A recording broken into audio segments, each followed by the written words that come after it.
आपने बहुत सुना होगा कि बुरे बनो तभी सफलता मिलेंगी और ऐसा कुछ चाणक्य नीति भी यहाँ कहती है। और हमारे महाभारत की भी एक कहानी है जो मैं आपको बताऊंगी। बुरे बनने का मतलब क्या होता है, पहले चाणक्य की अपने जीवन से जुड़ी हुई एक कहानी सुनते हैं हम, उसके बाद मैं आपको कहूँगी कि कैसे हमें बुरा बनना है।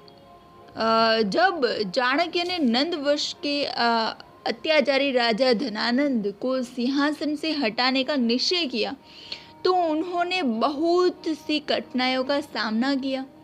धनानंद एक शक्तिशाली राजा था और उसका शासन बहुत ही क्रूर और भ्रष्ट था।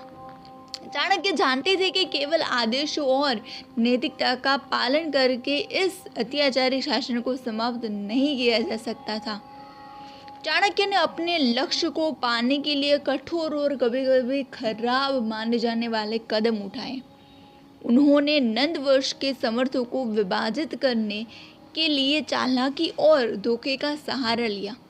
चाणक्य ने विभिन्न राज्यों के राजाओं और सेनापतियों को धनानंद के खिलाफ कर दिया और कुछ स्थानों पर विरोधियों को खरीद लिया या उन्हें धोखे से हरा दिया।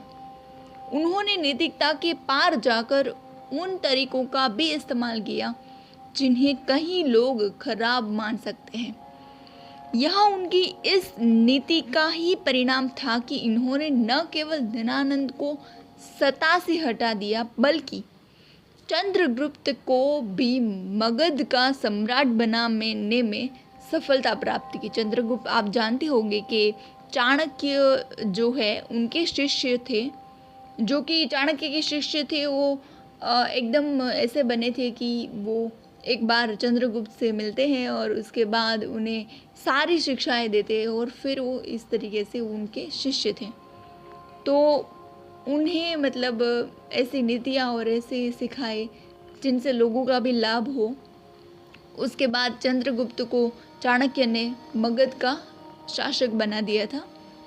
और चाणक्य का मानना था कि अगर कोई अत्याचारी शासक है और वह समाज को हानि पहुंचा रहा है तो उसे हटाने के लिए किसी भी तरीके का उपयोग करना उचित है, भले ही वह तरीका नैतिक ना हो। और चाणक्य की यह बात ही हमें सिखाती है कि खराब निर्णय लेने की आवश्यकता होती है कभी कभी।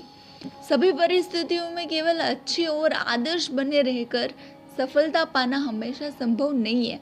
जब स्थिति की मांग हो तो हमें दृढ़ता और कठोरता का से काम लेना चाहिए ताकि हम अपने लक्ष्य को प्राप्त कर सकें। चाणक्य की इस नीति का पालन करते हुए हमें यह समझना चाहिए कि कभी कभी कठिन और अनैतिक लगने वाले कदम ही सही होते हैं, खासकर जब हमारा उद्देश्य बड़ा और सही हो। महाभारत की भी एक ऐसी कहानी है जहाँ पे सामने मतलब हमारे जो पांडवों की टीम है वहाँ पे कृष्ण भी थे और कौरवों की टीम में जब द्रोणाचार्य थे, लास्ट में महान योद्धा, उन्हें हराना आसान नहीं था। श्री कृष्ण जानते थे कि उन्हें ऐसे हम नहीं हरा सकते।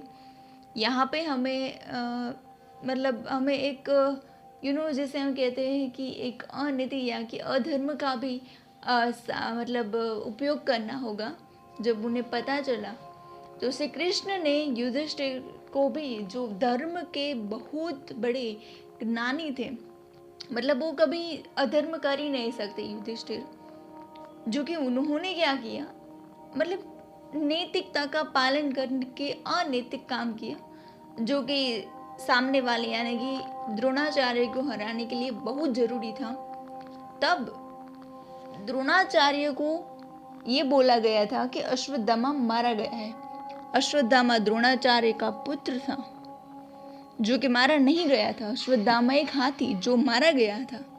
तो युधिष्ठिर को कृष्ण ने पूछा कि मतलब इस तरीके से द्रोणाचार्य के सामने कि क्या अश्वत्थामा मारा गया है। श्री कृष्ण ने कहा कि ये युधिष्ठिर कभी अधर्म कर ही नहीं सकता, कभी झूठ बोल ही नहीं सकता। तो युधिष्ठिर ने भी कहा कि यस, द्रोणाचार्य मारा गया है, जो कि द्रोणाचार्य क्या है, अश्वत्थामा मारा गया है। जो कि एक हाथी मारा गया था। ये सुनकर द्रोणाचार्य ने अपने सारे शस्त्र का त्याग कर दिया और फिर उनका कौरव द्रोणाचार्य का वध हो गया, करा दिया गया। इस तरीके से एक झूठ बोल के भी सच बोला था, धर्म का पालन किया था हमारे युधिष्ठिर ने। इस तरीके से कभी कभी खराब बनना भी सही होता है। यहाँ पे पॉइंट वाइज इस कहानी से हमें क्या सीख मिलती है वो बताते हैं। पहली जो चीज़ है वो हमें यहाँ से सीखनी है, वो है कि खराब बनने का मतलब है परिस्थिति के अनुसार निर्णय लेना। हमेशा जरूरी नहीं होता है हम सच ही बोले, अच्छा ही बने, हम नैतिकता के आदेशों का पालन ही करें। कभी कभी परिस्थिति के अनुसार हमें निर्णय लेना होता है। दूसरी चीज़ है सफलता के लिए दृढ़ता। जीवन में सफलता के पाने के लिए हमें दृढ़ता और कठोरता दिखाना जरूरी है। केवल अच्छे बनकर ही स्थिति में सफल नहीं हुआ जा सकता। इस वक्त वो क्या बोलते हैं, युधिष्ठिर को भी पता था कि मैं झूठ बोल रहा हूँ, लेकिन वो झूठ बोल के भी सच बोल रहे थे कि यशोदामा जो हाथी वो मारा गया था। इस तरीके से सफलता के लिए दृढ़ता होनी चाहिए। सभी साधन का उपयोगी है। हम जब देखते हैं कि चाणक्य को जब धनानंद जैसे दुष्ट राजा को हराना था तब उन्हीं की नीति का सामना करना पड़ा। श्री कृष्ण को भी कौरवों को हराने के लिए उन्हीं की नीति का सामना करना पड़ा। सभी साधनों का उपयोग करना पड़ा। इसी तरीके से हमें भी अपने सभी साधनों का उपयोग करना चाहिए। अगर उद्देश्य सही है और बड़ा है तो उसे प्राप्त करने के लिए हर साधन का उपयोग करना चाहिए, भले ही वे साधन नैतिक रूप से सही न माना चाहिए। लचीलापन यानी कि हमें अपने नैतिक और आदेशों के मूल्य का लचीलापन रखना चाहिए। हमेशा जरूरी नहीं कि इसी परिस्थिति में धर्म में ये लिखा है, हमारे शासन, हमारे जो क्या बोलते हैं धर्म यही कहता है तो हमें यही करना चाहिए। कभी कभी लचीलापन भी सही है। पांचवी चीज़ है कि उद्देश्यों की महानता होनी चाहिए। यदि उद्देश्य समाज और लोगों की भलाई के लिए है तो कठोर कदम उठाने से घबराना नहीं चाहिए। जैसे श्री कृष्ण भी नहीं घबराए थे और हमारे चाणक्य भी नहीं घबराए थे।